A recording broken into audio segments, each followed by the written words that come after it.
Bonjour, bonjour, bienvenue sur le podcast d'Étoiles. Aujourd'hui, je voulais vous faire un petit podcast sur Kalki et Chiron, les passeurs de la grande transition. Vous le savez, nous vivons une époque très singulière.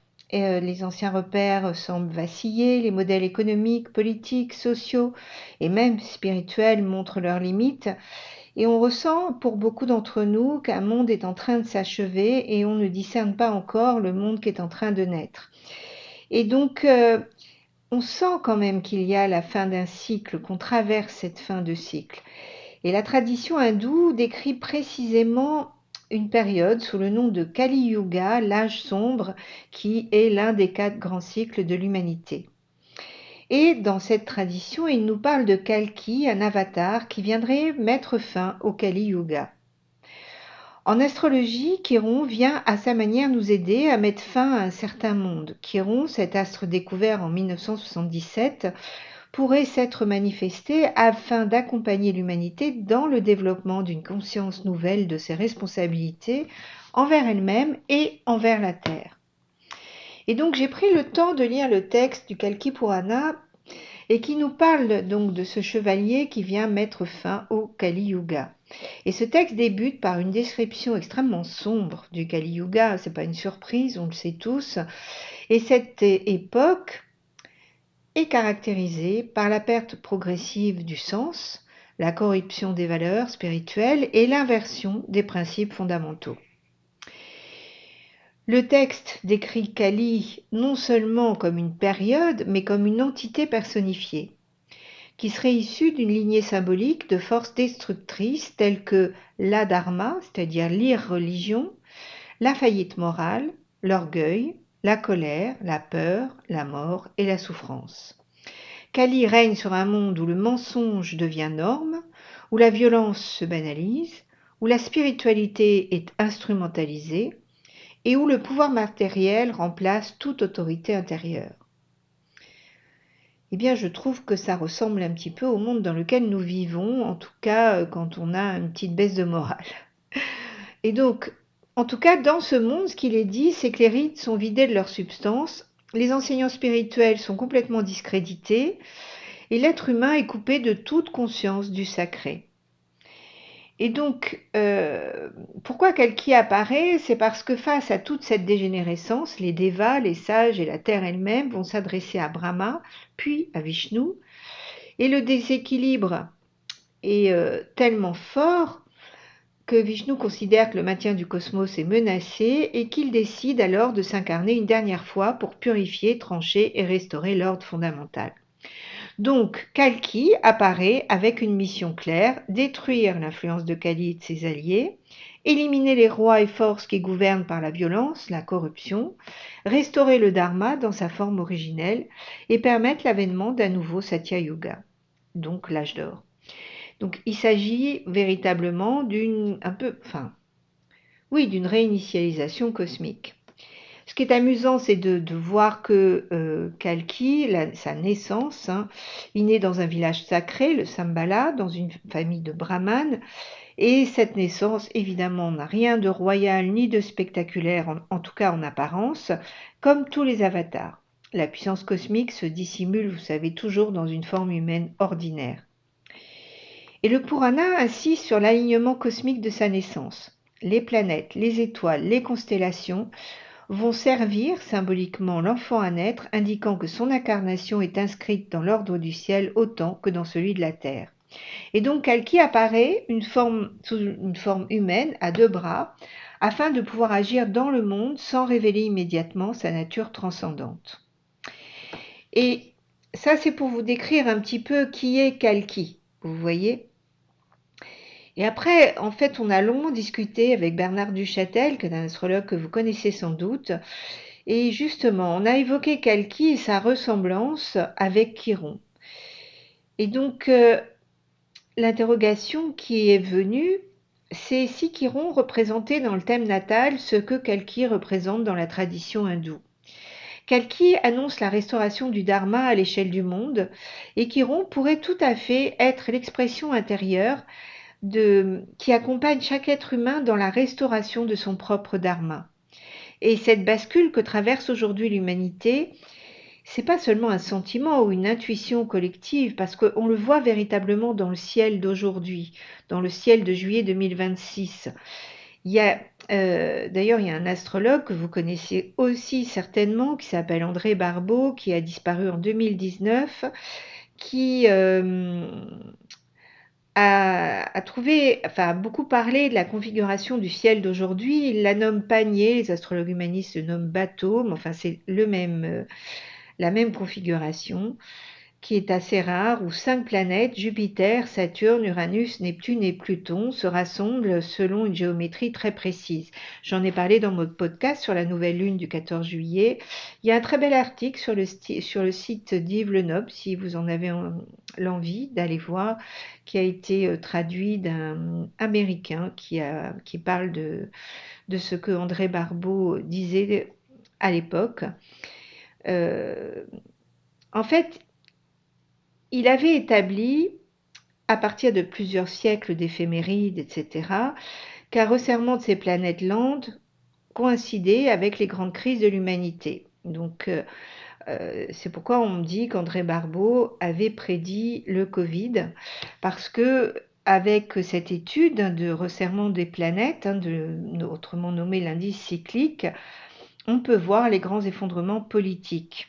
Alors que s'il y a une répartition harmonieuse, ça annonce des temps de reconstruction. Or, eh bien, 2020, c'était la pandémie, c'était le moment où toutes ces planètes se retrouvaient ensemble, et 2026, c'est le moment où il y a cette répartition harmonieuse. Eh bien, on y est en plein dedans. Du 19 au 21 juillet, on a justement ces aspects extrêmement, comment dire, harmonieux, des sextiles, des trigones. C'est un très beau bateau. Le fond du bateau est tenu par Neptune et Uranus. Et le pont du bateau, parce que moi je prends plutôt cette image, est tenu entre Jupiter et Pluton. Et donc, ce qui est intriguant, c'est que du 19 au 21 juillet, toutes ces planètes, donc ces 5 planètes, vont se retrouver, ces 4 planètes, pardon, vont se retrouver sur le 4e degré de leur signe respectif. Et donc, évidemment, on peut faire des liens avec le tarot, le numéro 4, l'empereur, la matière, le côté très incarné des choses. On peut aussi voir que c'est le premier décan, c'est-à-dire le tout début du signe, celui où l'énergie du signe se manifeste fortement, et donc où ces planètes ont pas mal d'impact dans la matière, justement.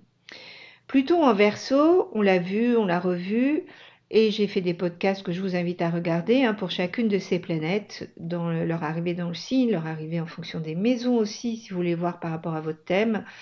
Mais en bref récapitulatif, Pluton en Verseau, il dénoue les architectures de pouvoir devenues stériles. Neptune en Bélier dissout les postures de force pour leur substituer un élan spirituel. Uranus en Gémeaux, il recable l'intelligence collective et s'y tient de surcroît, en fait, c'est un peu particulier, il y a dans une des techniques astrologiques des degrés dits critiques. Et Uranus à 4 degrés des Gémeaux, c'est un degré critique, celui où la tradition situe un point d'amplification où une planète voit son influence comme portée vraiment à son maximum. Alors, en plus, c'est intéressant parce que c'est précisément Uranus, ok, qui se trouve sur ce degré critique. Et on le sait, Uranus gouverne le Verseau. Et qui se trouve en Verseau? Pluton. Et donc ça resserre encore plus le seul trigone de cette configuration. On voit qu'il y a un lien extrêmement fort entre Uranus et Pluton. Et Jupiter, qui est donc en Lion, relie les 3 foyers donc d'Uranus, Neptune, Pluton par trigone sextile opposition. Donc, ils dessinent là tous ensemble ces astres, ou elles dessinent ces planètes, un peu ce que Kalki ou Chiron annonce, c'est la clôture d'un cycle, l'ouverture d'un autre. Et le choix est laissé véritablement tout entier à la conscience humaine d'habiter ce moment avec discernement, plutôt que d'avoir peur, vous voyez. Donc, euh, comment dire, à première vue, rapprocher Kalki et Chiron peut sembler un peu surprenant, parce que l'un appartient à la tradition hindoue, l'autre à l'astrologie contemporaine. Ils n'ont pas grand-chose d'une histoire en commun, mais pourtant, au-delà des différences culturelles, il y a quand même la même question. Et si Chiron était aujourd'hui le langage astrologique de cet archétype ancien, ou une autre façon de nous parler à nous autres Européens, occidentaux en tout cas? Et si ce que les textes sacrés décrivent comme la restauration du dharma à la fin d'un cycle, eh bien, euh, pouvait être manifesté dans notre thème natal à travers l'œuvre de Chiron? Attention, je ne dis pas que nous terminons le Kali Yuga, pas du tout, et nous sommes très loin de le terminer. Mais à titre intime, à titre personnel, est-ce que Chiron n'est pas justement celui qui va nous aider à mettre fin à à notre Kali Yuga personnel? Voilà. Euh, Vous savez, le Kali Yuga, c'est pas seulement un âge de catastrophe ou de désordre extérieur, quoique là quand même on le voit bien, mais ce qui est le plus important, me semble-t-il, c'est que c'est un âge d'obscurcissement de la conscience. Parce que peu à peu, les êtres humains oublient leur lien avec le vivant. Ils cherchent leur sécurité dans l'accumulation, le pouvoir, la compétition, l'apparence, jusqu'à perdre de vue ce qui donne véritablement un sens à leur existence.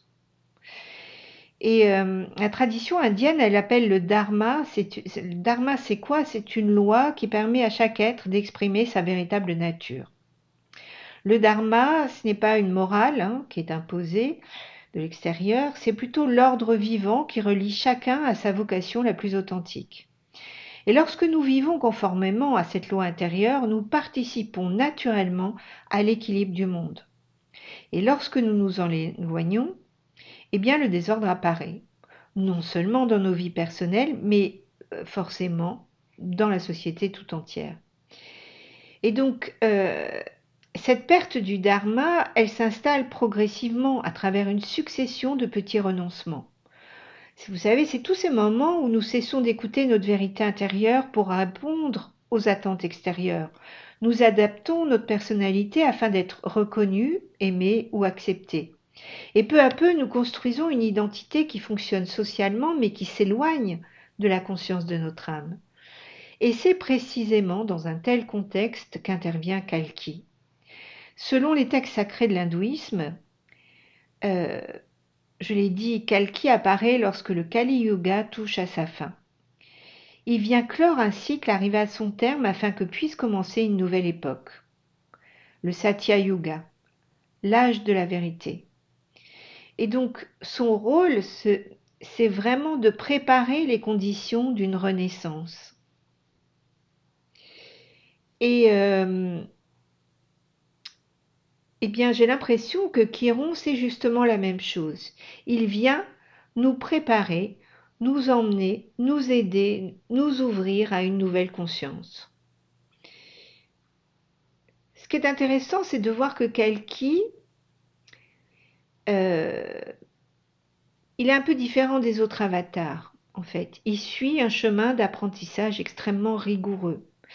Il reçoit l'initiation brahmanique, il s'interroge sur le sens réel des Védas, du fils sacré, des rituels, et il remet en question les formes qui sont vidées de leur tradition.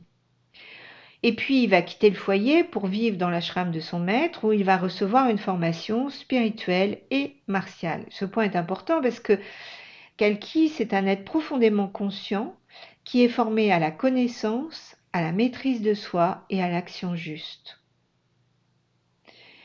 Cette phrase, elle montre bien que la restauration du monde ne peut se faire sans discipline intérieure préalable. Et vous voyez que Chiron était un très grand enseignant et que justement, il a enseigné à tous les argonautes, à tous les grands héros de notre mythologie grecque. Et donc, vous voyez, Kalki, avant d'accomplir sa mission, il reçoit un enseignement, il étudie auprès des sages, il intègre une connaissance profonde des lois du vivant. Et donc, toutes ces actions naissent d'une compréhension et non pas d'une réaction. Bien Chiron, c'est pareil, quand il va dans sa grotte, il va dans une méditation profonde, il cherche à comprendre, il n'est pas dans la réaction immédiate. La véritable puissance ne réside pas du tout dans la force, mais dans le discernement. Donc vous voyez bien que Chiron remplit des fonctions comparables, mais évidemment sur un autre plan. Sa découverte en 77, c'est vraiment une période qui marque un tournant majeur dans l'histoire de la conscience humaine. Les premières grandes alertes écologiques ont lieu à ce moment-là. Les alertes concernant l'eau, concernant le pétrole, concernant nos ressources. C'est une période très très riche sur la psychologie qui connaît un essor considérable, sur les médecines complémentaires, les traditions spirituelles orientales qui arrivent, dont on a pu bénéficier en Occident, et les démarches de développement personnel qui commencent à trouver une place dans la culture occidentale. J'en parle longuement dans ma conférence sur Chiron que j'ai fait avec l'AFDAF. D'ailleurs, vous voyez, l'humanité, on voit bien qu'à cette époque, elle entreprend progressivement de réfléchir à son propre comportement plutôt qu'à chercher uniquement à transformer le monde extérieur. Un peu comme si Chiron apparaissait précisément au moment où nous devenions capables de nous observer nous-mêmes, où la conscience était là, prête à se déployer plus qu'à une autre époque.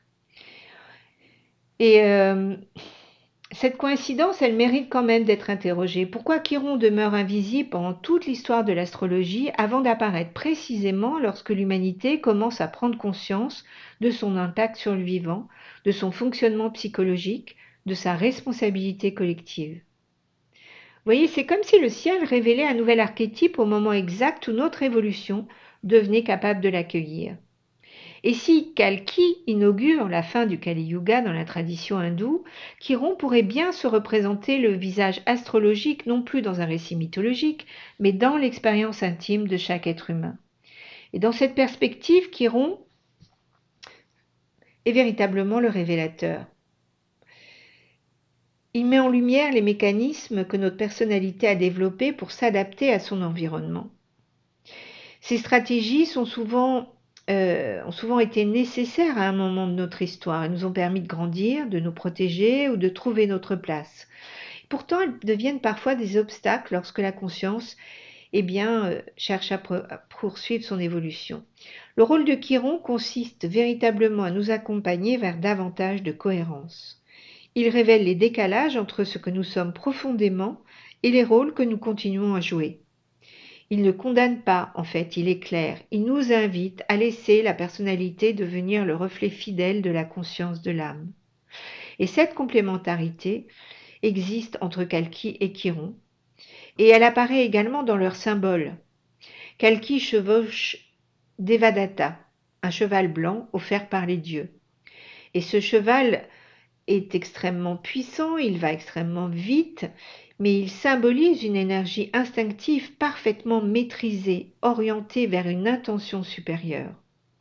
Chiron, lui, évidemment, il possède un corps de centaure, et chez lui, le cheval ne constitue pas une monture extérieure, il fait partie intégrante de son être. Il incarne l'union entre l'instinct et l'intelligence, entre la nature animale et la conscience. Il ne cherche pas à supprimer ses instincts, il les intègre afin qu'ils deviennent des alliés de son évolution. Dans les deux cas, il ne s'agit pas de combattre la nature humaine, mais de l'éduquer. La transformation ne passe pas par le rejet de notre personnalité, elle passe par son alignement avec une conscience plus vaste. Et puis, Kalki, c'est aussi, vous voyez, il devient un guerrier cosmique annoncé par les textes. Il est monté sur un cheval blanc, il symbolise la pureté, la vitesse. Il affronte Kali, ses armées, les rois corrompus qui maintiennent l'humanité dans la peur, la violence. Et donc le combat, il est physique, mais il est aussi symbolique. Kalki tranche les structures du mensonge. Il met fin aux dynasties illégitimes. Il dissout les formes de pouvoir fondées sur l'ego et la domination. Et son arme est souvent décrite comme une épée flamboyante, expression vraiment de la connaissance qui sépare le réel de l'illusion. Eh bien, Chiron, il accomplit une œuvre comparable. Alors, bien sûr, il ne brandit pas d'armes, mais son regard éclaire les incohérences. Il révèle les faux semblants, il nous aide à distinguer ce qui appartient véritablement à notre être de ce qui relève des conditionnements accumulés au fil de notre histoire. En fait, tous deux nous invitent à retrouver la vérité. Et puis, il y a une autre correspondance qui mérite d'être soulignée, c'est que Kalki est souvent accompagné d'un perroquet prénommé Sukha, celui qui connaît le déroulement des grands cycles du temps. Et grâce à cette vision, il n'est jamais prisonnier des événements immédiats. Eh bien, je dirais que l'astrologie nous offre une perspective similaire. Vous le savez, on est nombreux en tant qu'astrologues à considérer que l'astrologie ne cherche pas à prédire mécaniquement l'avenir. Elle nous aide à reconnaître les rythmes qui traversent notre existence. Chiron en particulier nous enseigne que les crises ne sont pas des erreurs du destin, mais des passages qui permettent à la conscience de franchir une nouvelle étape. Et c'est peut-être là que se révèle le véritable lien entre Kalki et Chiron. Et si cette lecture est juste, elle ne représente pas deux formes différentes, Kalki et Chiron, mais deux expressions d'un même principe. Kalki agit dans le grand récit de l'humanité. Chiron agit dans le récit intime de chaque existence. L'un restaure le dharma du monde, l'autre restaure le dharma de l'être. Or, ces deux dimensions ne peuvent être séparées. Le monde ne change durablement que lorsque les consciences changent. Et donc, ce que la tradition attribue à Kalki sur le plan collectif, Chiron semble l'accomplir pas à pas dans chacun de nos thèmes natals. L'un transforme les civilisations, l'autre transforme les consciences qui donneront naissance à cette nouvelle civilisation. Et le ciel de juillet 2026, eh bien, il illustre cette double action avec une grande netteté. Ce dont un point du thème natal se tient entre 0 et 10 degrés, du lion, du verseau, des gémeaux, du bélier, vont ressentir cette activation avec une intensité très particulière. Mais même d'ailleurs, si vous avez ça dans des signes fixes, ou qui sont donc le lion, le verseau, le scorpion, le taureau, ou dans à peu près tous les signes, hein, puisqu'il y a aussi mutable et il y a aussi cardinal. Je vous parle en regardant en même temps. Donc, si vous avez des planètes ou des points entre 0 et 10 degrés, et tout particulièrement si vous en avez à 4, entre 3 et 5 degrés, vous allez être particulièrement impacté, en tout cas vibratoirement, énergétiquement, par cette nouvelle énergie. Et donc, c'est vraiment une invitation qui est faite d'achever une histoire et d'en démarrer une autre. Le ciel esquisse vraiment à l'échelle du monde entier cette histoire et on voit bien que les deux plans se répondent sans se confondre. Et il y a vraiment, ça se joue évidemment dans le ciel des nations, mais aussi dans notre ciel intérieur. Donc je vous invite à regarder dans votre thème et à prendre le temps, à ressentir ce qui se passe et à voir que quelque chose de nouveau est en train d'émerger. Et si Chiron est bien le visage astrologique de Kalki, alors vous voyez, on voit bien que dans ce ciel de juillet 2026, il prend une dimension nouvelle. Ça nous annonce une véritable transition. Et donc, dans notre propre thème, regardons où la transition a lieu. C'est là l'utilité de l'astrologie.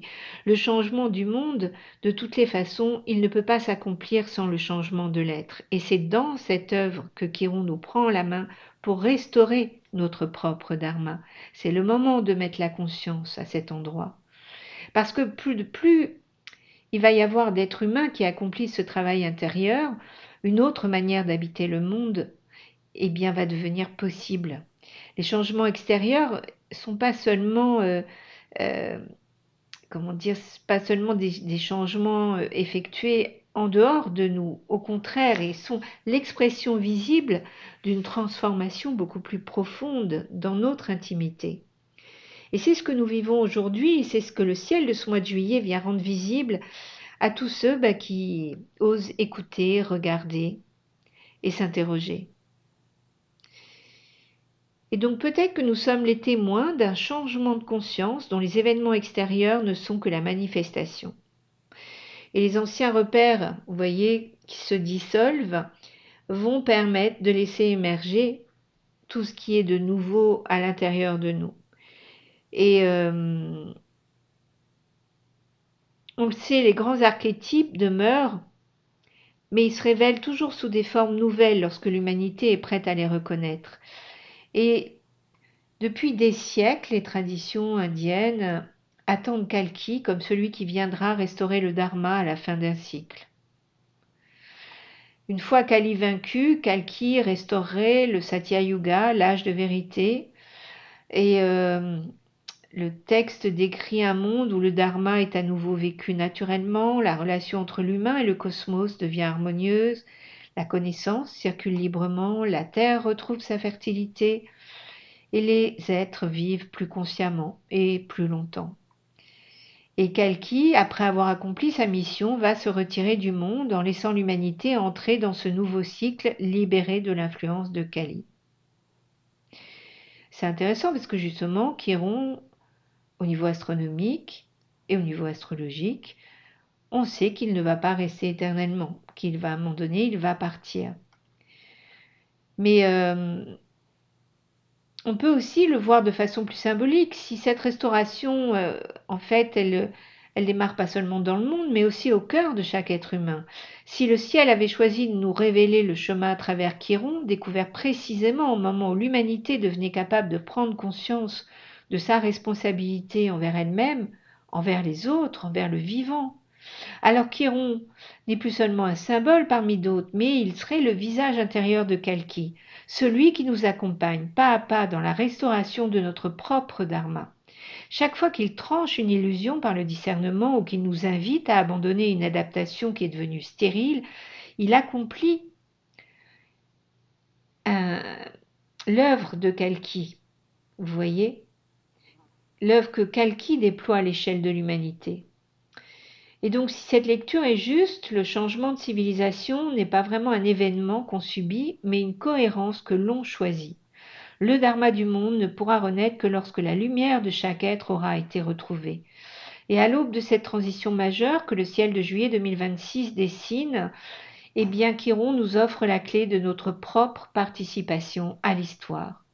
Donc je vous invite véritablement à observer la position de Chiron en signe et en maison dans vos thèmes pour découvrir précisément là où le visage intérieur de Kalki demande à agir concrètement. Et c'est dans ce lieu intime que commence véritablement notre nouveau monde. Voilà, je vous dis à tout bientôt et je n'hésitez pas à commenter, à partager si ce podcast vous a plu. Et on se retrouve très bientôt pour un nouveau podcast.